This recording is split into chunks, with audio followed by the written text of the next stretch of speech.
March 2026.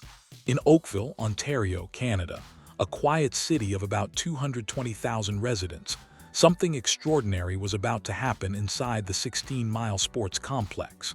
On that day, Mayor Rob Burton and 6 members of the town council gathered to honor 2 very special guests. What made the moment remarkable was that the recipients were not Canadian. They weren't born in Oakville, and they weren't lifelong residents. They were 2 figure skaters from Japan, Riku Miura and Ryuichi Kihara. 7 years earlier, these 2 athletes had crossed the ocean from Japan and made this small Canadian town their home. Around their necks hung 2 of the most historic achievements in Japanese figure skating history: an Olympic pair skating gold medal and an Olympic team silver medal from the Milano Cortina 2026 Winter Games. No Japanese pair team had ever accomplished what they had achieved. But the medals were not the only reason they were standing there that day. Mayor Burton presented them with something known as the key to the town. It may sound symbolic, but in Oakville, this is the highest honor the community can bestow. Throughout the town's history, the key had been reserved for individuals who left a lasting impact and brought pride to the community. And now, in the spring of 2026, that honor was being given to 2 skaters from Japan. The plaque presented to them carried a powerful message. It recognized their historic journey to Olympic glory, their world record performances, and the dedication, perseverance, and determination that inspired countless people. It also expressed how proud Oakville was to have been part of their incredible story. Then Mayor Burton added something even more meaningful. "We are deeply grateful that Riku and Ryuichi have called Oakville their second home. Their presence has not only brought international recognition to our community, but also reminded us that great champions are shaped not only by talent, but by the people and places that support them." That statement raises an important question. Why would the mayor of a Canadian town award its highest honor to athletes representing another country? Why did local officials gather to celebrate 2 Japanese skaters? Why did Oakville proudly claim them as part of its own story? The answer has very little to do with medals. The answer lies in 7 years of everyday life. It lives in the early morning drives to the rink. It lives in the iced lattes they carried through town. It lives in the ordinary evenings when a missing ingredient at the grocery store forced them to improvise dinner. It lives in the countless small moments that quietly connected them to a community thousands of miles away from home. Today, we're going to tell that story. Before understanding why Oakville embraced them, you first need to understand Oakville itself. Located about 30 kilometers west of downtown Toronto, Oakville feels very different from the bustling city nearby. As you drive into town, the skyscrapers slowly disappear, replaced by green spaces, peaceful neighborhoods, and beautiful lakeside views. With a population of around 220,000 people, Oakville is not exactly small by Canadian standards, but it remains the kind of place most people around the world have never heard of. It's the definition of a normal town. One major shopping center, quiet walking trails, friendly neighborhoods, nothing flashy, nothing world famous. Then, in the fall of 2019, everything changed. Riku Miura and Ryuichi Kihara arrived carrying suitcases and dreams. They stepped into an unfamiliar country, breathing in the cold Canadian air for the first time. Riku was only 18 years old. Ryuichi was 27. They had been skating together for only a few months. So why Oakville? The answer was simple: Bruno Marcotte. Marcotte is widely considered one of the world's greatest pair skating coaches, and his training base was located inside Oakville's 16-mile sports complex. That single fact was enough for Riku and Ryuichi to leave everything behind. They didn't know anyone there, they had no family nearby. Few people spoke Japanese, everything was unfamiliar. But they believed in one thing: if they wanted to become the best in the world, they needed to train with the best coach in the world. The transition was far from easy. Years later, Riku would admit just how difficult those first months had been. Everything felt different, she recalled. The language was different, the food was different, the weather was different. Honestly, it was hard. But because Ryuichi was there, I was able to get through it. Ryuichi shared a similar feeling. If Riku hadn't been beside me, I don't think I could have continued either. Together, They supported one another as they slowly built a life in this unfamiliar town. Over time, Oakville became more than a training location. It became home. They learned which cafe served the best iced latte. They memorized the fastest routes to the rink. They discovered which grocery stores carried the ingredients they liked. Every morning during Ryuichi's drive to practice, the two shared endless conversations about training, current events, favorite games, and random topics that had nothing to do with skating. The scenes later featured in NHK documentaries didn't look like the lives of future Olympic champions. They looked like two ordinary friends. One day, while shopping for ingredients for her homemade lunch, Riku searched for okra. She couldn't find any. After looking around, she picked up baby corn instead. Her logic was simple. It's green enough. When she later told Ryuichi, he burst out laughing. Since when is baby corn green?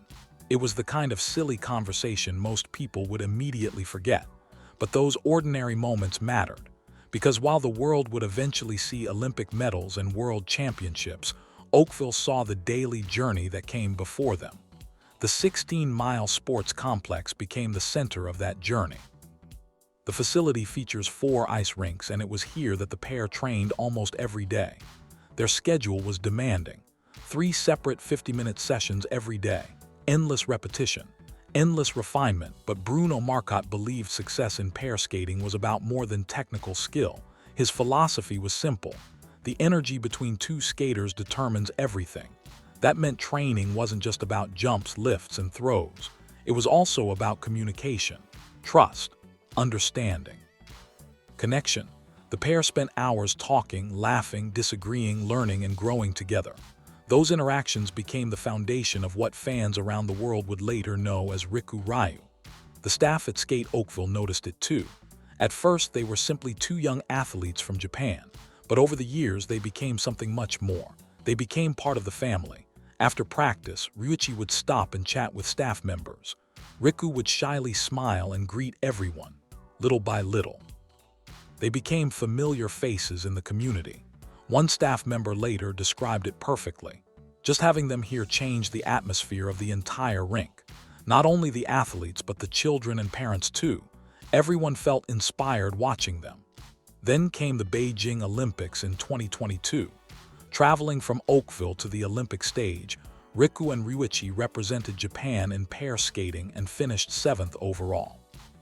For many countries, 7th place might not sound extraordinary. For Japan, it was history. The highest Olympic finish ever achieved by a Japanese pair team. When they returned to Oakville, there were no giant banners waiting for them, no massive celebrations, no television cameras. Instead, there was something more meaningful. The people who had watched them train every day simply said, "Welcome home." That was all. But those 2 words carried enormous weight. Because by then, Oakville wasn't just where they trained. It was where they belonged.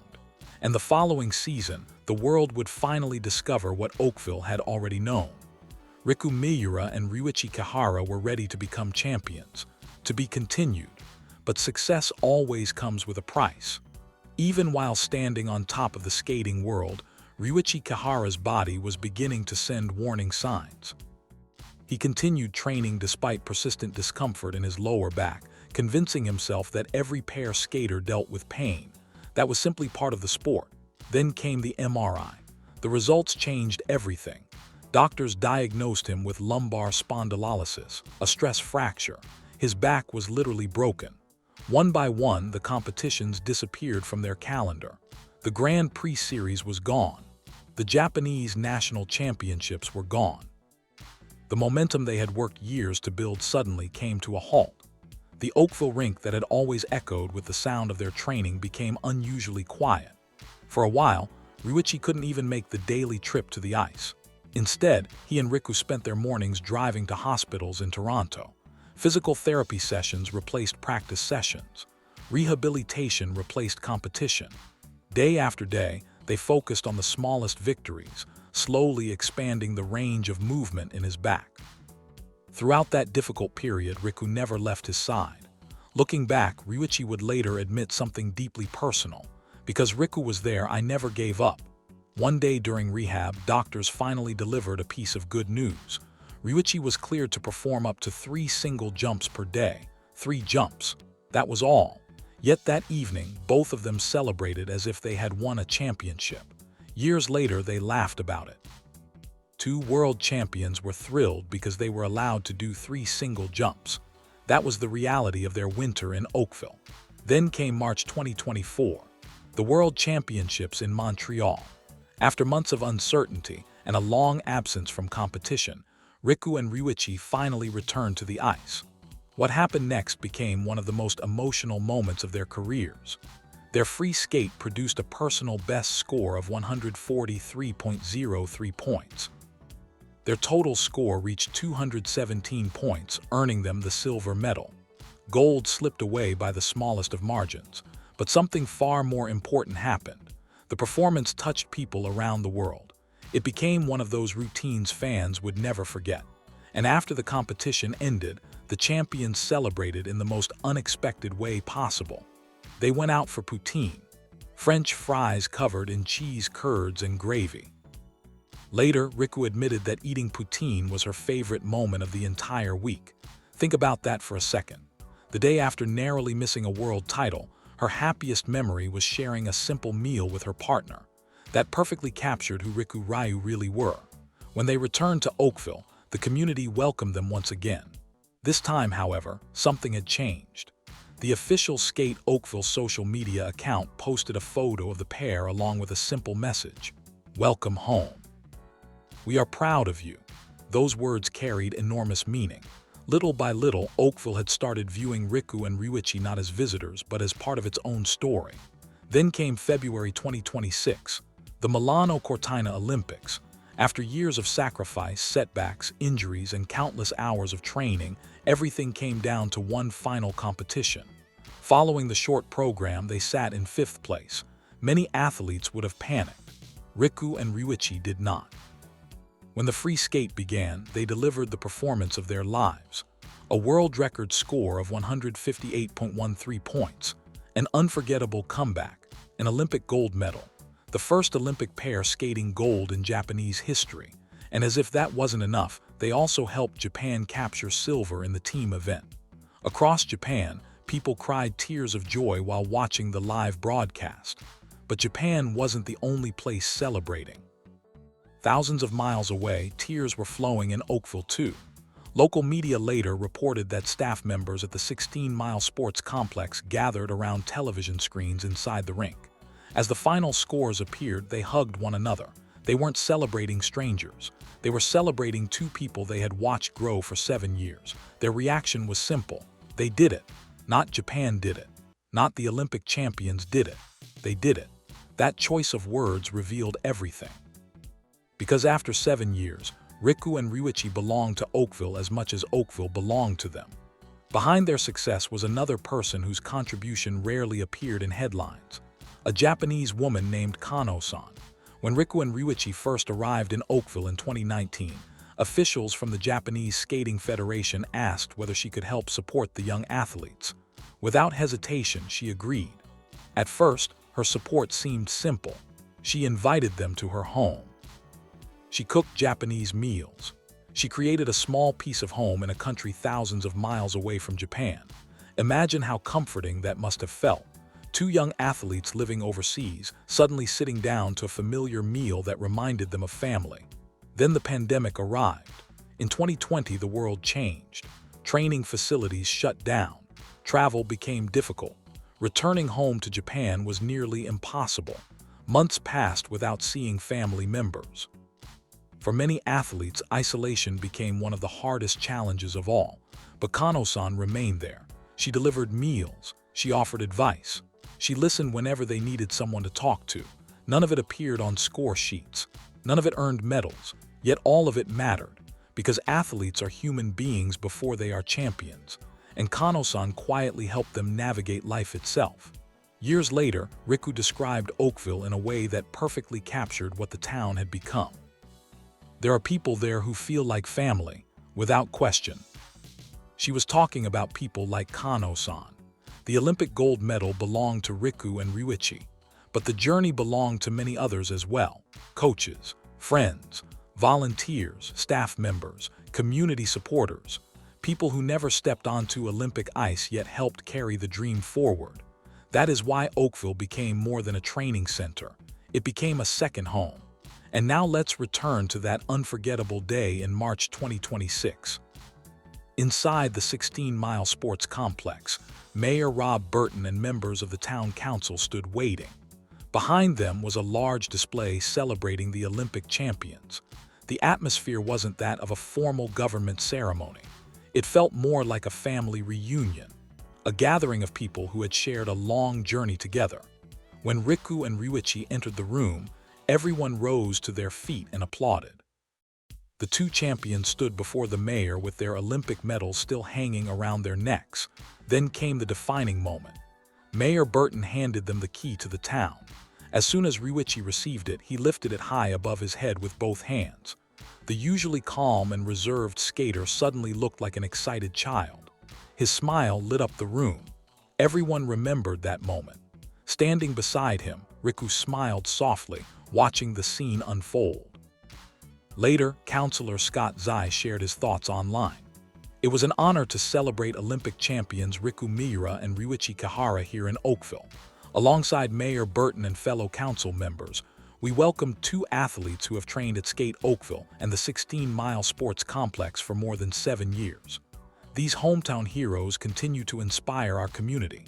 For me, the most important phrase in that message was not Olympic champions. It was 7 years. 7 years of mornings, 7 years of training, 7 years of grocery shopping, 7 years of coffee stops, 7 years of driving the same roads, 7 years of building a life. That is why Oakville could proudly call them its own. And that is why Riku and Ryuichi could proudly call Oakville their second home. The plaque they received contained one particularly powerful sentence. "We are proud to have been part of your inspiring journey." Notice what it doesn't say. It doesn't simply celebrate the gold medal.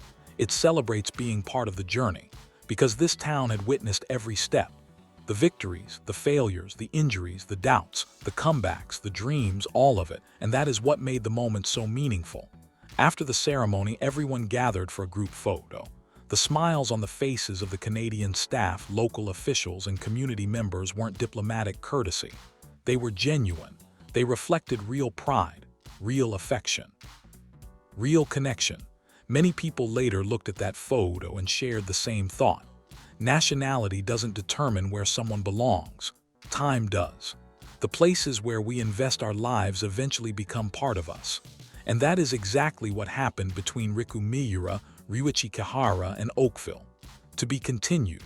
Before coming to Oakville, Ryuichi Kihara was already a veteran. He had experienced the Sochi Olympics, the Beijing Olympics, and the difficult transition from singles skating to pair skating.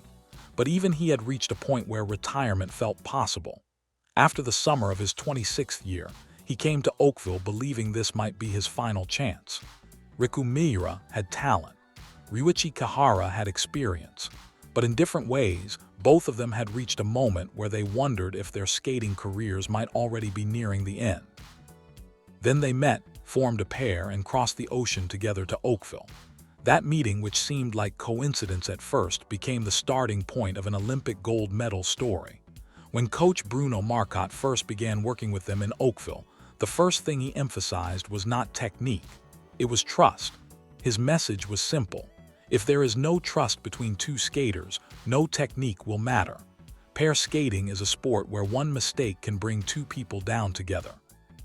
If one skater gets injured, the other person's dream can also stop. To survive in that kind of partnership, technical skill is not enough. Before anything else, there has to be deep human trust. During their first year in Oakville, Riku and Ryuichi slowly built that trust day by day. Every morning at 8, Ryuichi drove them to the rink.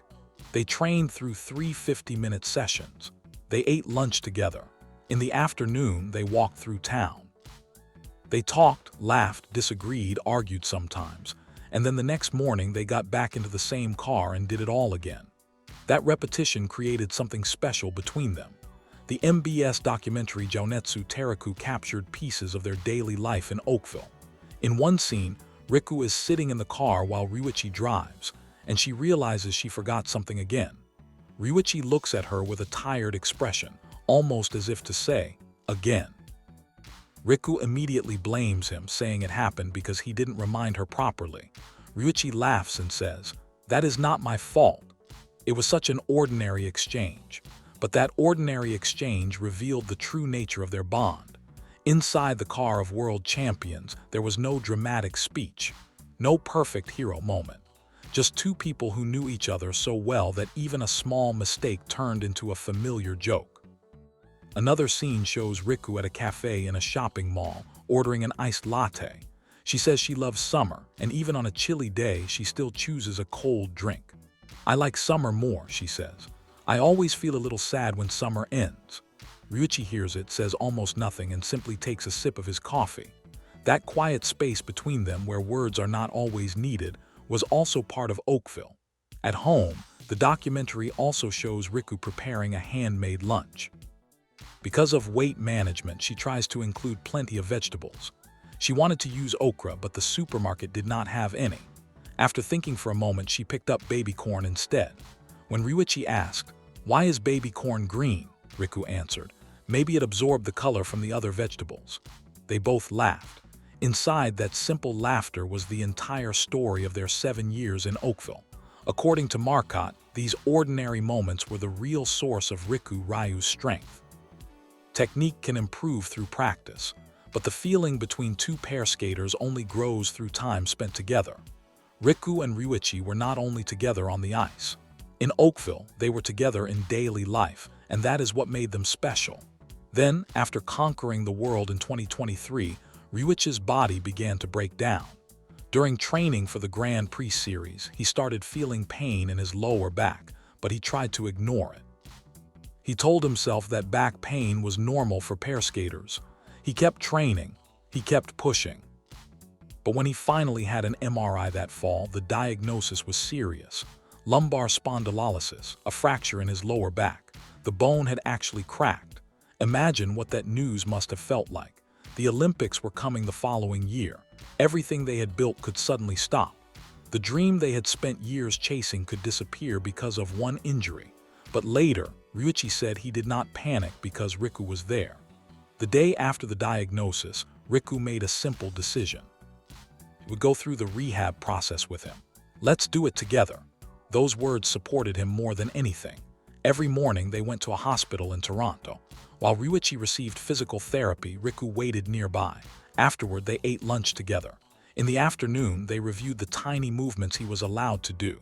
Then one day, the doctor finally gave him permission to do 3 single jumps per day. Only 3. But when Riku and Ryuichi heard it, they looked at each other and smiled. World champions were celebrating permission to do 3 single jumps.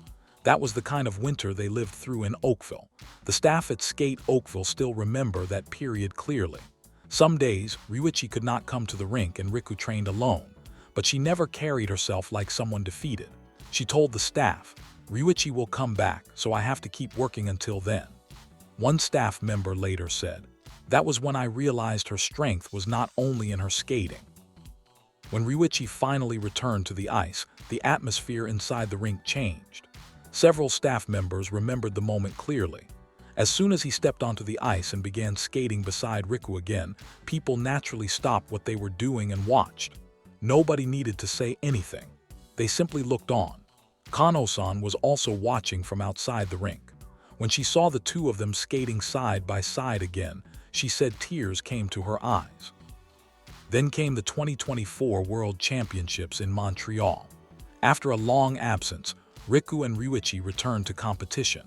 Technically, they were not at full strength, but their performance had something deeper than perfection. It carried the weight of everything they had survived. Their free skate earned a personal best of 143.35 points. Their total score was 217.88 points, enough for the silver medal. They did not win gold. But that silver medal carried a story.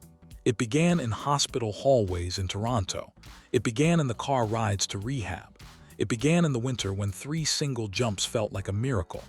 After the competition, Riku talked about eating poutine in Montreal. She said, "Eating it together after the competition was my favorite moment of the week." Think about that.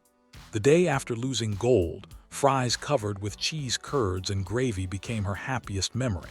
That was Rikuryu. For them, victory mattered.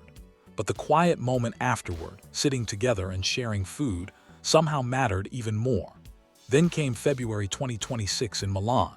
After the short program, they were in 5th place. Even a medal looked uncertain.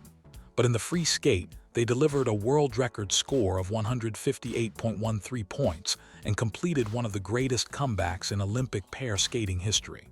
Japan's first Olympic pair skating gold medal.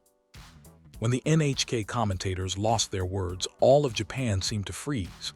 And at the same time, inside the Oakville rink, staff members gathered around a monitor and embraced each other. They did it. For the people in Oakville, that emotion was different from what fans in Japan felt. They were not just watching distant athletes through a screen. They knew the 8 a.m. parking lot. They knew the cafe iced lattes. They knew the rehab winter. Their pride was closer, more personal, and more concrete. Now return to the ceremony in March. The moment Ryuichi lifted the key to the town high above his head, everyone in the room smiled. Riku stood beside him, slightly shy, smiling softly. When Mayor Burton said that great champions are shaped not only by talent, but by the places and people that support them, he was speaking about all 7 years in Oakville. He was speaking about Kano-san's home-cooked meals. He was speaking about the staff members saying, "Welcome home." He was speaking about the winter of rehab. He was speaking about the backs of 2 skaters walking through pain together. After the ceremony ended, Riku and Ryuichi reportedly walked around the 16-mile sports complex and looked at the rink where they had trained every morning for 7 years. No one knows exactly what they said to each other in that moment. But later, Ryuichi shared something meaningful. The time we spent in Oakville was not only skating time. It was time we lived as human beings. Those 7 years in that town are treasures in my life, just like the gold medal. On April 17, they announced their retirement. On April 28, they held their retirement press conference, saying they had given everything they had. Their competitive career came to an end, but their connection with Oakville did not end with retirement. Someday, when Riku and Ryuichi stand in Japan as coaches, Oakville will live inside the lessons they teach. The feeling of the rink at 8 a.m., the cold iced latte in Riku's hands, the baby corn in the supermarket, the hospital corridors during rehab, those memories will shape the way they guide the next generation. So one last time, listen to the words engraved on the plaque Oakville gave them. "We are proud to have been part of your inspiring journey." That sentence does not say Oakville created them. It says Oakville was proud to walk beside them. And maybe that humility is exactly why this town truly became their second home. 2 heroes from the land of cherry blossoms received the key to a small Canadian town. But the true weight of that key did not come from Olympic gold. It came from 7 years of shared time. And Oakville quietly understood that weight. Thank you for watching until the end. If you enjoyed this story, please subscribe and hit the like button. And tell me in the comments, what is your favorite Riku Ryu moment? See you in the next video.